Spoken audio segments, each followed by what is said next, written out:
What they had done in the movies before was obviously extremely informative and useful and fun, but at that point, Thor and Cap weren't even close to being finished, uh, and there's also the element of, okay, you have all these parts, but how can you possibly bring them together? They don't seem to coexist, and ultimately that is what made me go, oh, this can be done and this should be done. These people don't belong together. These people wouldn't get along, and as soon as that really sort of came into focus, I realized, oh, then I actually have something to say about these people. Marvel had a very clear idea of the kind of spectacle that they wanted and sort of their structure, act wise. This conflict here, this here, and which was great for me because then I had something to build off of. And the only thing I was interested in building was, well, how do we get there? How does that matter, and how does that action tell us something about the characters we didn't know? So it's not just a checklist, which is very important to me because you don't want to come off of this feeling like a ride.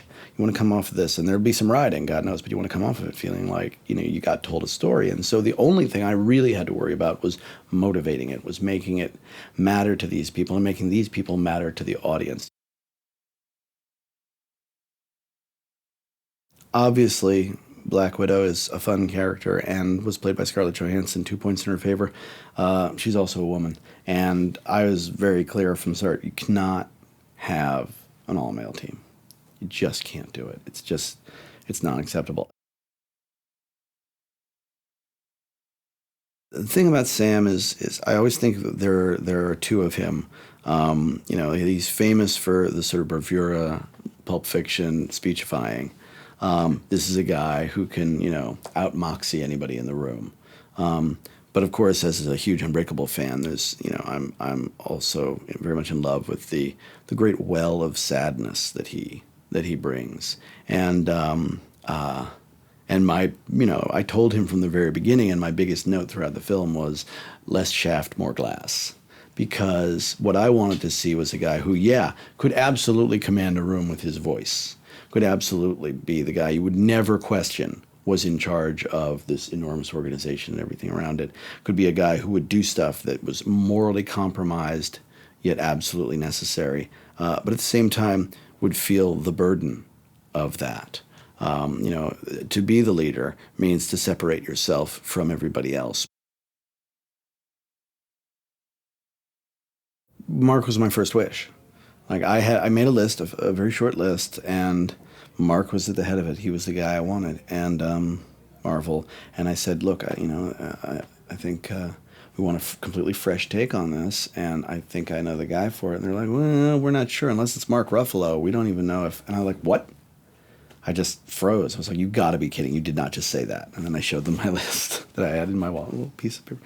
And they were completely on board with that. And I think they'd been interested in him before. And, he, as somebody else that so after Robert, he's probably the person I spent the most time with before shooting, which is Annie.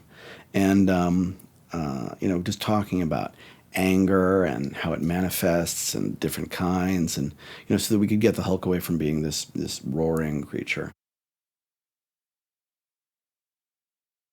Jeremy and I, before he even took the role, we talked about who this guy was, what it meant to be a dead shot, that he was that he was a sniper, that he was the kind of guy who sneaks off by himself, that he's not a team player, that he's always going to find the highest and darkest part of the room, and he's gonna hang out there.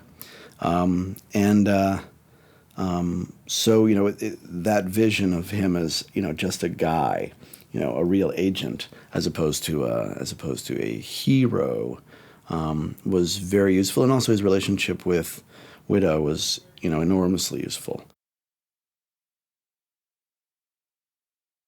At the end of the day, I think the thing that makes it work is Tom, because he breathes a lot of life into Loki. He doesn't just twirl his mustache, although God knows he gets to be more of the classic Loki than he got to in Thor. In Thor, he had a very poignant and I thought beautifully realized arc. In this, he's past that. You can still see hints of it. You can still see that the resentments and the vulnerability and the Big Brother issues and all that stuff. But he's also gone, to a happier place, and Tom can really bring that presence, the texture, so that you go, yeah, this guy is going to he's going to destroy you either from right in front or from the back, and you don't know which.